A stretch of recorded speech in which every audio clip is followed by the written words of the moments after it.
Hello. All money we use today, that's wide and wide distribution, meaning all fiat paper currencies, whether it's the euro, the pound sterling, the US dollar, or the yen, are counterfeit money. Now, people say I'm crazy when I make that statement. People say, what are you talking about? It's counterfeit money.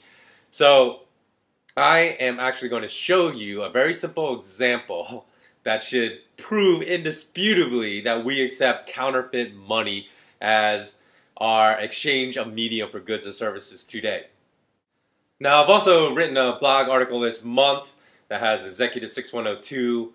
You can Google it in the title to find it, but I also put the link in the YouTube video description below, so you can just check out the link and go read it. But which is a much more detailed explanation. But I'm just going to give you a very simple visual graphic today that should get you to think about the fact that we all accept counterfeit money as our money today, and we should not, obviously. So today in the U.S., the national deficit is somewhere around, I don't know, $1.7 trillion, I think. But that's irrelevant because a lot of people confuse deficit with debt.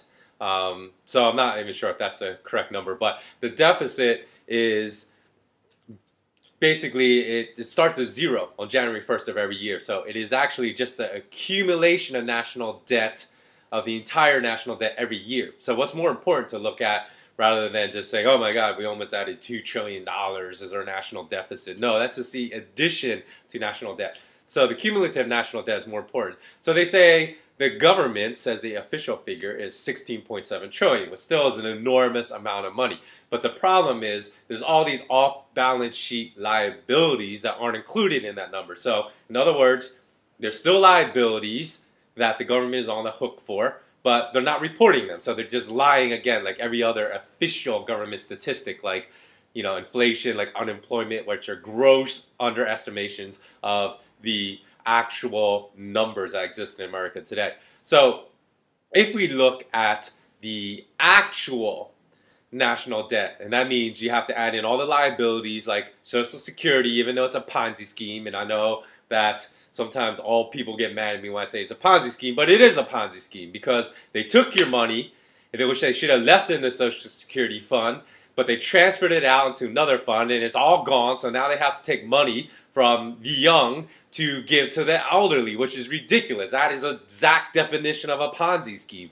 So because it is an unfunded liability, meaning those of us like me that are putting in money right now to the system, they don't have money to pay us back when we're supposed to be getting Social Security in America. So I actually think the probabilities are that people in my generation will get nothing, that the government, the bankers will screw us and just say, oh, sorry, we're out. So that's why they don't even include it in national debt. But if you include these programs that the government has promised to pay Americans, such as Social Security, such as Medicare, such as federal pension plans, and even interest on the national debt that is accruing, because they have to pay that. That is a liability in the future. So if you take this and then you subtract the number of money that they're getting from American taxpayers, the gap is the cumulative U.S. national debt.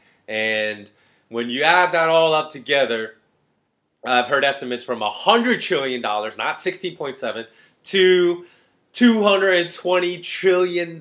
So let's just split the difference. Okay, let's say the conservative estimates are a little too conservative, and then the liberal estimates are a little too liberal, even though I have heard people argue that that $220 trillion figure is accurate. So let's just split the difference and say it's $160 trillion is the true national debt of America. Now, if you took $1, okay, this is $1. That is like 6.125 inches long, I believe. Yeah, 6.125 inches long. Okay, so if you took $1 and you made a trail from Earth, okay, to the moon.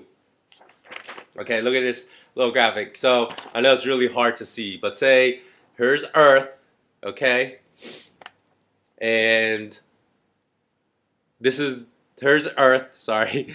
And this is the moon right here, right? So the moon is 239,000 miles away, right?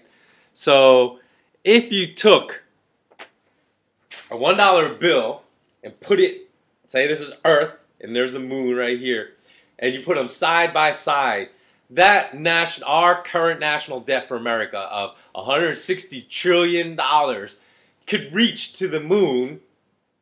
Let me see, I did this calculation here. Okay, it could go to the moon and back, not once, not twice, not 10 times, but 32,358 times. Yes, that is how crazy the U.S. national debt is. Can you imagine stretching this side by side, and it could go to the moon 32,358 times. Round trip. That's to the moon and back. Okay, so now look at the same graphic, okay? So you have the Earth here, you have the moon 239,000 miles away. Our national debt can go to the moon and back, laying a dollar side by side over 32,000 times round trip. So it's actually over 64,000 times. So that's a round trip. Now you have over here, what I put is about 1 million miles away. Okay, so it's just 4 times the length.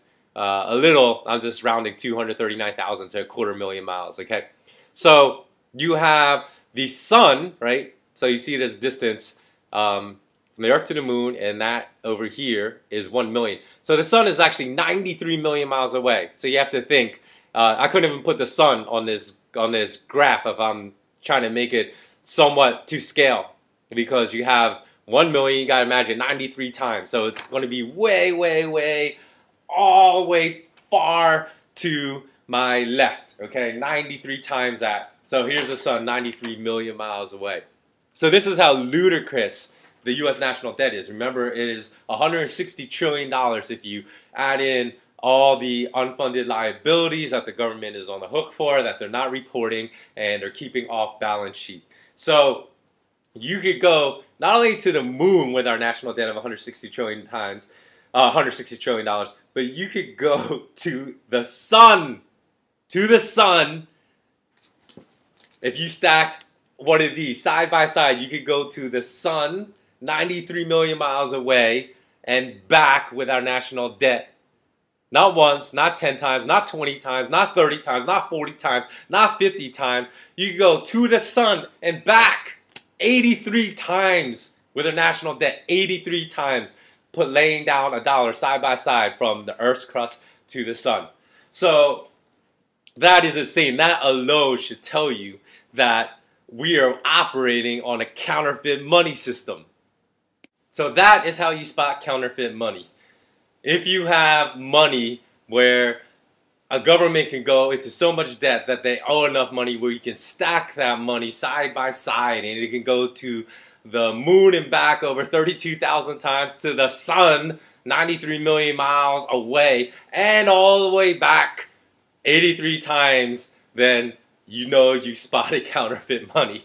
So I know, although I feel this example should be sufficient to show everyone that if you can just create, the reason that this national debt is so huge is because you can create money out of thin air.